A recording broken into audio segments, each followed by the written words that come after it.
बिस्मिल्लाहिर्रहमानिर्रहीम, अस्सलाम वालेकुम। मैं हूं शाहिद सकलैन और आप देख रहे हैं मेरा यूट्यूब चैनल। आज 8 जून है और आज बुध का दिन है। इस वीडियो में एक बार फिर हम बात करेंगे दुआ ज़हरा केस के हवाले से। बहुत अहमियत का हामिल दिन था। आज सिंध हाई कोर्ट में जो है वो दिन को समाअत हुई। मैंने इससे पहले 2 वीडियोज़ की हैं, उसमें मुख्तलिफ़ चीज़ें आपको बताई हैं, लेकिन आपकी जो वीडियो है इसमें जो सारे इस केस को मैंने देखा है, इस सारे केस के हवाले से जितने लोगों से बात हुई है या इस केस के हवाले से सहाफ़ियों से, वकला से, जितनी भी जो कराची में मौजूद हैं उनसे बात हुई है, तो 3 चीज़ें जो है मैं इस वीडियो में आपके सामने रखूँगा। एक कि ये जो दुआ ज़हरा केस है इसको ख़राब कौन कर रहा है। ये केस ख़राब किया जा रहा है, वाज़े तौर पे नज़र आ रहा है, क्योंकि मैं भी यहाँ इस्लामाबाद में कोर्ट कवर करता रहा हूँ, मैं कोर्ट कवर करता हूँ, बहुत सारे केसेस देखे हैं। उसमें जब वकला पेश होते हैं उनका क्या रवैया होता है, उसमें जब पुलिस मुल्ज़मान को लेकर आती है उनका क्या रवैया होता है, जब पुलिस किसी को पेश करती है क्या रवैया होता है, ये सारी चीज़ें मैं ख़ुद अपनी आँखों से देख चुका हूँ। लेकिन जो हैरान कुन मनाज़िर इन पिछली 2 पेशियों के ऊपर नज़र आए हैं उनके हवाले से मैं यही कह सकता हूँ कि इस केस को कोई ख़राब करने की कोशिश कर रहा है। कौन कर रहा है इसके ऊपर बात करेंगे। दूसरा जो है, सिंध हुकूमत जान छुड़वा रही है। वो सिंध हुकूमत जिसकी एक वज़ीर शैला रज़ा साहिबा जो है वो बैठ के बात की है, उन्होंने कल मुख्तलिफ़ चैनल्स के साथ भी, मतलब उनका यही कहना था कि जी इस केस को हम देखेंगे और इंशाअल्लाह जो है कल आप देखेंगे मुख्तलिफ़ चीज़ होगी, अदालत में जो हमारा लाए अमल है मुख्तलिफ होगा। लेकिन अनफॉर्चुनेटली आज जो एडवोकेट जनरल साहब हैं उन्होंने बिल्कुल वही मौक़िफ़ अपनाया जो पहली पेशी के ऊपर उन्होंने अपनाया था, और उन्होंने वाज़े तौर पे नज़र आया कि इस केस से सिंध हुकूमत जान छुड़वाना चाहती है। ऐसा क्यों लग रहा है, क्या वाकई ऐसा है, इसके ऊपर बात करेंगे। और तीसरा मामला जो है वो है ये जो पुलिस गर्दी हुई है। पुलिस गर्दी मैं इसलिए कहता हूँ कि पुलिस का हरगिज़ ये काम नहीं होता कि वो वालिदैन को और सहाफ़ियों को धक्के दे और उनको करीब भी ना फटकने दे। कत्ल के मुल्ज़िम नूर मुक़द्दम कत्ल केस मैं ख़ुद कवर करता रहा हूँ, बहुत सारे एक्सक्लूसिव बात की है मैंने। जो कातिल था ज़ाहिर जाफ़िर, उसके साथ और उसके बड़े करीब जाके बाकायदा उससे उसको कोर्ट में लाते हुए ले जाते हुए हमने बारहा बात की है। पुलिस सहाफ़ियों को अपने काम से नहीं रोक सकती।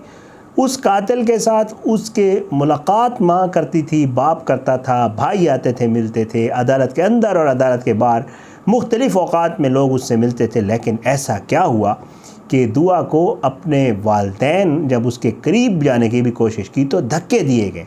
ये क्या मामला है, आखिर इस केस के साथ ऐसा क्यों हो रहा है? तो आज ये सारी चीज़ें ज़रा आपके सामने रखेंगे। पहले मैं आपको कोर्ट का जो आर्डर है उसका ऑपरेटिव पैरा जो है, कोर्ट का आर्डर 3 सफ़ात पर मुश्तमिल है, लेकिन ज़ाहिर बात है आर्डर जो ऑपरेटिव होता है वो थोड़ा छोटा सा आर्डर होता है, उसको थोड़ा सा आपको बता देता हूँ। जिसे कोर्ट ने कहा है कि जी हम ट्रायल कोर्ट की पावर एज्यूम नहीं कर सकते, ये मामला ट्रायल कोर्ट ही जाएगा, और केस जो बाजियाबी का हमारे पास था वो किसी हद तक ख़त्म हो गया, लड़की बाजियाब हो गई है। दूसरा इसका मामला ये है कि लाहौर हाई कोर्ट में जो है वो पेश करने का मामला उन्होंने पुलिस के ऊपर छोड़ दिया कि पुलिस जब भी चाहे लाहौर हाई कोर्ट को अगर ज़रूरत है तो लाहौर हाई कोर्ट में पेश कर दिया जाए। और तीसरी बात जो है वो दुआ पे छोड़ दिया है कि जी आपका दुआ का बयान भी आ गया जज के सामने और मेडिकल सर्टिफिकेट भी आ गया, तो अब दुआ जो है वो उसके पास बिल्कुल अख्तियार है, वालिदैन के पास रहना चाहती है, ज़हीर के साथ जाना चाहती है। जो भी मामला है आज कोर्ट ने ये डिसीजन, अपना जो ऑर्डर आया है कोर्ट का, उसमें ये मेंशन कर दिया है। अब मामला क्या है? मामला ये है कि अब ये केस जो है इतना आसान नहीं रहा, ये और ये केस शुरू से मैं कह रहा हूँ सादा नहीं है। मामला ट्रायल कोर्ट में है, सिंध में है, वहाँ पर दरख्वास्त है, अगवा की दरख्वास्त है, और वहाँ पर सारी शहादतें, रिपोर्ट्स, अब जितनी भी चीज़ें हैं ये अब ट्रायल कोर्ट में पेश होंगी। और अब पुलिस, ये भी डिपेंड करता है कि पुलिस ने, क्योंकि 10 जून का बार बार कहा है, अटॉर्नी जनरल जो एडवोकेट जनरल साहब भी हैं उन्होंने भी ये मौक़िफ़ अपनाया है कि 10 जून को पेश करना है, तो इस हवाले से जो है वो भी पुलिस ने ही फ़ैसला करना है। और पुलिस का फ़ैसला जो है वो आपको वाज़े तौर पर नज़र आया है मुख्तलिफ़ वीडियोज़ में। मैं उस पर यही कह सकता हूँ कि वो वाज़े है, और वो करना भी, वो किसी तरीके से भी पुलिस, मुझे नहीं पता, जो मेरी ऑब्ज़र्वेशन है मैं आपको आगे चल के बताता हूँ कि पुलिस 100% सिंध पुलिस की भी और पंजाब पुलिस की कोशिश है कि किसी तरह दुआ ज़हरा को सिंध से निकाल कर पंजाब भेज दिया जाए, और उसके बाद जो कुछ होता है, पिटीशन जितनी भी हैं लाहौर में चलती रहें, कहीं भी चलती रहें, यानी किसी तरीके से मामला सिंध से निकल जाए। अब मैं आपको बताता हूँ कि ये नज़र क्या आ रहा है। जो मैंने बात की है दोस्तों के साथ, सहाफ़ियों में, मेरी अपनी ऑब्ज़र्वेशन भी है, मैं इसके ऊपर ज़रूर बात करूँगा। एक तो जो है वो सिंध हुकूमत जो है उसको भी गुस्सा है दुआ पे, दुआ के वालिदैन पे। वजह ये है, देखिए शैला रज़ा जो है वो वज़ीर हैं तो सिंध हुकूमत की वज़ीर ना, और वहाँ पर ज़ाहिर बात है हुकूमत जो है वो पीपल्स पार्टी की है।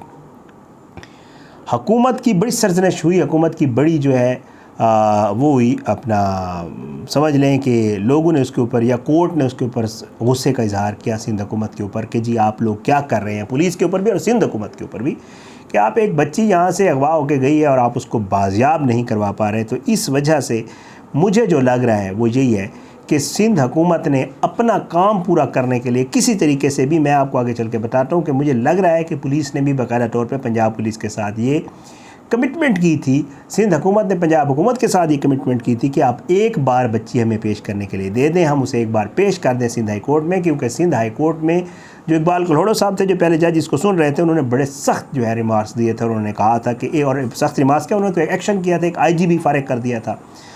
तो इसके ऊपर सिंध हुकूमत जो है वो परेशान थी, किसी भी सूरत उन्होंने बच्ची को पेश करना था। बच्ची उन्होंने पेश कर दी। अब उनकी कोशिश है कि ये मामला हाई कोर्ट के हद तक निमट गया है, तो अब ये ट्रायल कोर्ट में तो चलता रहेगा। तो बहरहाल किसी सूरत बच्ची को वापस भेजा जाए। दुआ अभी तक जब मैं वीडियो कर रहा हूँ शेल्टर होम में मौजूद है, अभी लाहौर आने के हवाले से या पुलिस को ले आने के हवाले से कोई एक्टिविटी नहीं हुई। रात को कुछ होता है अलग बात है, लेकिन अभी तक शेल्टर होम में मौजूद है। एक तो ये मामला। दूसरा है पुलिस वाला। भाई पुलिस ये क्यों कर रही है, पुलिस का जो रवैया है वो इतना सख्त क्यों है दुआ के वालिदैन के साथ, उसकी भी रीज़न है। उसकी रीज़न ये है, एक, सिंध पुलिस से बाजियाब नहीं हो रही थी। सिंध पुलिस बाजियाब नहीं करवा पाई बच्ची को। ये बच्ची सिंध पुलिस ने बाजियाब नहीं करवाई है, ये मेरे ज़राए भी बताते हैं और जो लोग साथ थे वो भी बताते हैं। सिंध पुलिस की बहुत सख्त किस्म की जो है सरजनश हुई थी सिंध हाई कोर्ट की तरफ से। एक IG फारिग किया गया था, उस IG के फारिग होने का दुख है हुकूमत सिंध को भी और सिंध पुलिस को भी। और ये वाला जो गुस्सा है मुझे लगता है, और जहाँ वहाँ पे जो सहाफ़ी दोस्त हैं वो भी यही बताते हैं कि हुकूमत सिंध और सिंध पुलिस जो है वो वाला गुस्सा निकालने के लिए कुंगलों से मिट्टी झाड़ना कहते हैं पंजाबी में, तो कि बच्ची भी पेश हो जाए और दुआ के वालिदैन का भी काम ना हो। उन्होंने वो वाला काम किया है सिंध पुलिस ने भी और सिंध की गवर्नमेंट ने भी। बच्ची पेश कर दी है, उसके बाद उन्होंने कहा जी हमारा, आप मैं ये वैसे नहीं कह रहा हूँ, आप एडवोकेट जनरल का बयान देख लें। एडवोकेट जनरल ने कोर्ट में ऐसे नहीं होता, मैं आपको कह रहा हूँ, मैं कोर्ट्स की कवरेज कर चुका हूँ। जो एडवोकेट जनरल्स होते हैं, जो प्रोसिक्यूटर्स पेश होते हैं, हुकूमत की तरफ से जो वकील होता है, वो तो मतलब ज़बरदस्त तरीके से केस लड़ते हैं।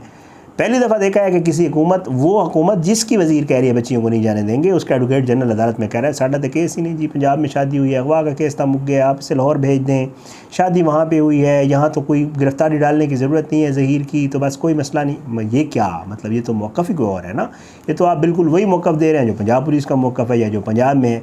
तो इसके पीछे भी कुछ वजूहात हैं जो नज़र नहीं आ रही। अच्छा, उसके अलावा जी अब पुलिस जो है वो भी जल्द अज जल्द इस मामले से जान छुड़ा रही है, और मैंने आपको एडवोकेट जनरल पे भी ट्रायल कोर्ट पे ये सारा मामला छोड़ दिया गया है।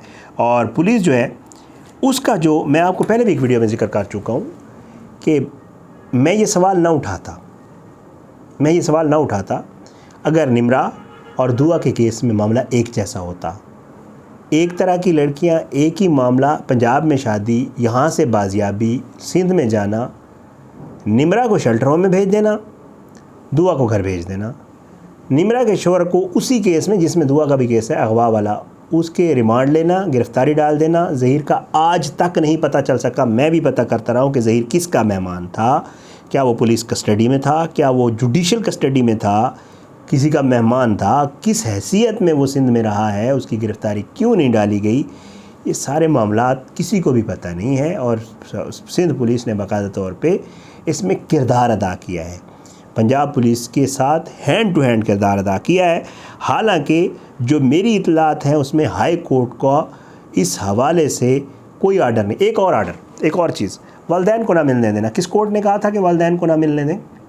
किसी कोर्ट का आर्डर था। पुलिस किसके कहने के ऊपर रोकती रही है वालिदैन को? माँ बेहोश होकर गिर गई, पुलिस के पाँव पड़ती रही, मिन्नतें करती रही, देख के आपने भी। आर्डर तो कोई नहीं था। सिंध पुलिस को किसने आर्डर दिया था? कोर्ट आर्डर करती होती है ना कि जी फ़लाँ बंदे को ना मिलने दें, फ़लाँ को बाहर ना जाने दें, ये ना होने दें, वो ना होने दें। कोर्ट आर्डर करती हो। जब मामला सब जुडिस होता है कोर्ट में होता है तो कोर्ट ही आर्डर्स करती होती है। पुलिस को किसने ऑर्डर किया, सिंध पुलिस को, क्या वालिदैन को मिलने ही ना दें, और ऐसे ना मिलने दें कि जब वो मिलने लगे तो 10 मिनट बाद पंजाब पुलिस का बंदा 8 मिनट बाद आ जाए कि आपका टाइम पूरा है जी, जाएँ जी। ये रवैया, ये इम्तियाज़ी सलूक 2 केसेस एक जैसों में अलग अलग क्यों है, इस पे सवाल उठाना चाहिए। मैं ये सवाल उठाता रहूँगा। जो भी कहते हैं, लोग कहते हैं ठीक है, लेकिन इस मामले में इम्तियाज़ी सलूक किया गया है। जस्टिस जुनैद गफ़ार ने कहा है कि लग ऐसे रहा है, उन्होंने नमाज दे के कि पुलिस पंजाब में कमिटमेंट करके आई है कि उन्होंने बच्ची वापस करनी है। तो ये सारा मामला, रास्ता तो खोल दिया गया है, रास्ता कोई बंद नहीं किया गया दुआ के वालिदैन के लिए। वो अब भी इस मामले पे काम कर रहे हैं। थोड़ी देर पहले भी मेरी बात हुई, लीगली वो इन चीज़ों को देख रहे हैं, उनकी कोशिश भी है, ज़ाहिर है।